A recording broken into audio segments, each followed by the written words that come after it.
Hello बच्चों, तो आओ प्रश्न को देखते हैं। एक लंबवृत्तीय बेलन त्रिज्या r वाले एक गोले को पूर्णतया घेरे हुए है, जैसा कि आकृति में दिया गया है। हमें ज्ञात करना है बेलन का वक्र पृष्ठ क्षेत्रफल। तो दिए गए प्रश्न के मुख्य अवधारणा की बात करें तो बच्चों यहाँ पर हम देखेंगे बेलन का वक्र पृष्ठीय क्षेत्रफल ज्ञात करने का सूत्र होता है 2 गुनी पाई आर एच, जहाँ पर r क्या है तो बेलन के आधार की त्रिज्या तथा h क्या है तो बेलन की ऊंचाई। तो इस मुख्य अवधारणा की सहायता से हम दिए गए प्रश्न को हल करेंगे।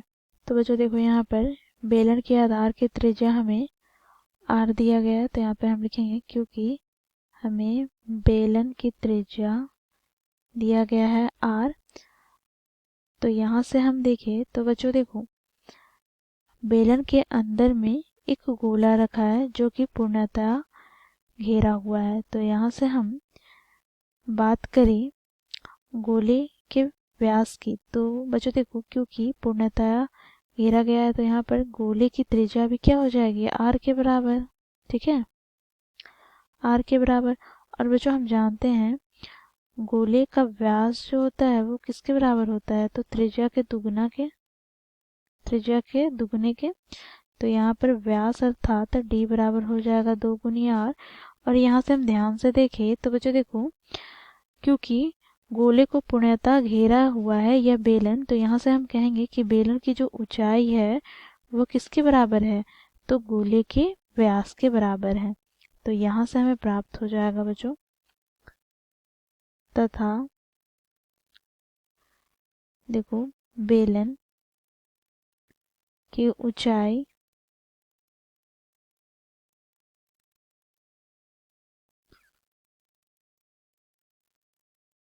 h बराबर क्या हो जाएगा तो गोले के व्यास के बराबर।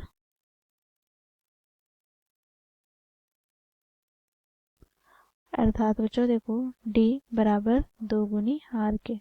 ठीक है, तो यहाँ से हमें h अर्थात बेलन की ऊंचाई प्राप्त हो गया 2 गुनी r।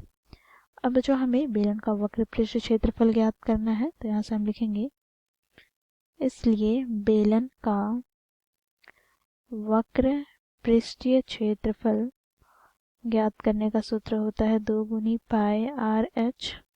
तो यहाँ से बच्चों देखो 2 गुनी पाई का मान 22/7, यहाँ या फिर हम पाई को पाई ही छोड़ देते हैं, गुना में r गुना यहाँ पर h के स्थान पर क्या लिखेंगे तो 2 गुनी r। तो यहाँ से हमें प्राप्त हो जाएगा 2 दूनी 4 गुनी पाई आर स्क्वायर।